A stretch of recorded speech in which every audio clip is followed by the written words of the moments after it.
ივანიშვილის მარტივი სვლა ქართულს სანქციებისგან დასაცავად ოლიგარქი ფინანსური შეზღუდვების მოახლოებას გრძნობს და ბანკში წილების სხვანაირად გადაანაწილა. შვილს სუტა ივანიშვილს, რომელიც აქამდე 100%-ს ფლობდა, ახლა 35% დაუტოვა. დანარჩენი კი დაუდგენელ პირებს გადასცა. როგორ იცავს ამგვარი გადალაგება ბანკ ქართულს სანქციებისგან? პირველი, თუ საკონტროლო პაკეტს არავინ ფლობს, საერთაშორისო პრაქტიკის მიხედვით მას შეიძლება ასცდეს სანქციები. ამ კომბინაციის მეორე ნაწილი უკავშირდება სხვა აქციონერებს. ახლა არც ერთის წილი უტა ივანიშვილის გარდა არ აღემატება 5%-ს. კანონმდებლობის მიხედვით კი პირთა ვინაობის გასაჯაროება სავალდებულო ამ შემთხვევაში არ არის. სანამ ივანიშვილი ჯერ 100%-ს მისცემდა შვილს, შემდეგ კი 35%-ს დაუტოვებდა, ქართულსთან დაკავშირებით ცვლილებები ჯერ კიდევ შარშან დაიწყო, როცა ბრიტანეთიდან სანქციების რისკი გაიზარდა. ქართულ ჯგუფს 3 ოფშორული კომპანია ფლობდა, რომელიც ვირჯინიის კუნძულებზე იყო რეგისტრირებული. ვირჯინიის კუნძულები თავის მხრივ ბრიტანეთის იურისდიქციაშია. ბრიტანეთი კი ოლიგარქის პარტიის ანტიდასავლური რიტორიკის ცენტრში.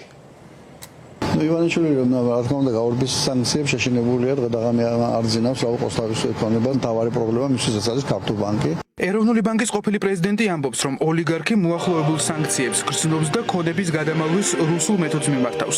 ის რაც აქამდე პუტინის ოლიგარქების სტილი იყო, ივანიშვილმა ერთ-ერთში გადმოიტანა. ქველმოქმედად და მეცენატად მოვლენილი ოცნების საპატიო თავმჯდომარე დღეს თავისივე ქველმოქმედების მთავარ ორგანიზაციას ემიჯნება. სანქციებისაგან ქონების დასაცავად ივანიშვილის გვარი ქართულ ბანკთან აღარ უნდა ასოცირდებოდეს.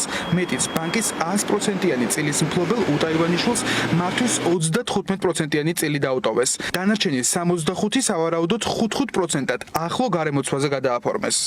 რომ დასანქცირდეს ვიზინა ივანიშვილი და მისი კომპანიები, სასანქციო ასე ვთქვათ მიდგომაში არის 51% წილს თუ ფლობ. თუ ჩამოწე 51%-დან ქვემოთ, ასე რუსული კომპანიებიც კი ვერ ექცევიან სანქციებში და ამის კლასიკური მაგალითია ბორჯომი, როდესაც ორი თვე არ მუშაობდა ბორჯომი, ნაიდან რუსულ კომპანიას ეკუთვნის და შემდეგ ხრიკი იხმარეს რუსებმა საქართველოს საუბრობას აჩუქეს 2% და ბორჯომმა განაახლა მუშაობა. ასე რომ რასაც ახლა ხლართავს, ეს ყველაფერი არის სანქციებისგან თავის არიდების, ასე ვთქვათ, სქემა. ქონების დაქსაქსვის მეთოდს ივანიშვილმა მას შემდეგ მიმართა, რაც ბრიტანეთიდან სანქციების რისკი გაიზარდა. ჯერ კიდევ შარშან ქართულ ჯგუფის აქციონერის 3 ოფშორული კომპანია ბრიტანეთის ვირჯინიის კუნძულებზე რეგისტრირებული იყო და ეგრეთ წოდებულ პანდორას დოკუმენტებში ფიგურირებდა.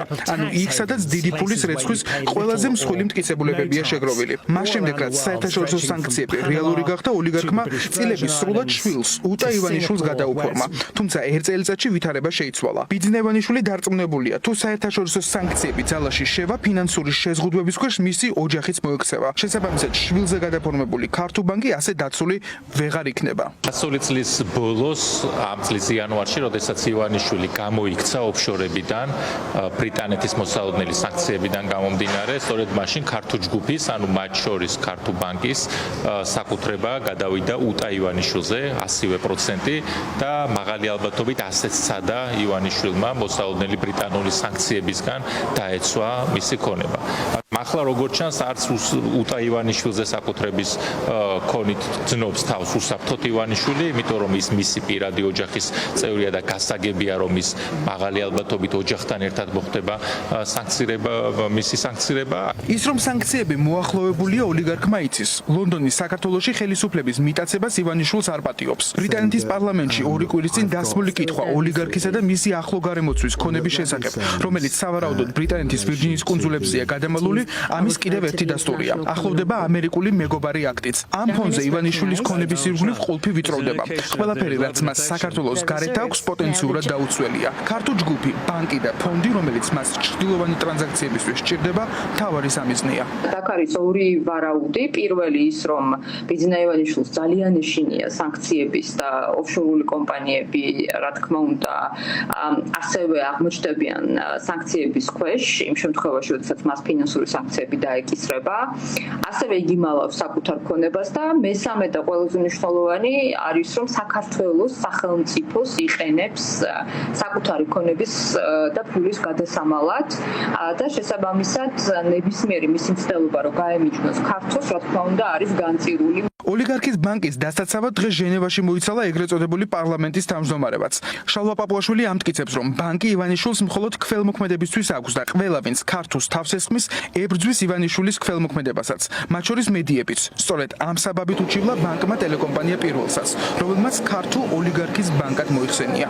ცნობილი არის, რომ ბანკი ქართულ არის საქველმოქმედო ორგანიზაციის განკარგულებაში და ყველა მისი შემოსავალი სწორედ საქველმოქმედო მიზნებისთვის მიიმართება. თელის გულზედებს ის ტყუილი და დეზინფორმაცია, რომელსაც მამუკა ხაზარაძის ტელევიზია ავრცელებს, ასე რომ განიხილავს სამართლო ყველა ამას ნახავს საჯაროდ და ადგენს კიდევაც შეშმარებას. მიმდინარე წლის პირველ ნახევარში ქართულ ბანკმა 19.5 მილიონი ლარის მოგება მიიღო. მოგების ეს მოცულობა წინა წლის ანალოგიურ პერიოდთან შედარებით 22%-ით მეტია. ბანკის მთლიანი აქტივების მოცულობა კი 2 მილიარდ ლარამდეა, რითაც საბანკო სექტორში რიგით მერვე პოზიციას იკავებს. ყველაფერი ეს კიდევ ერთხელ ცხადყოფს, რომ ქართულ ბანკის დაცვა ივანიშვილისთვის ახლა სასიცოცხლოდ მნიშვნელოვანია.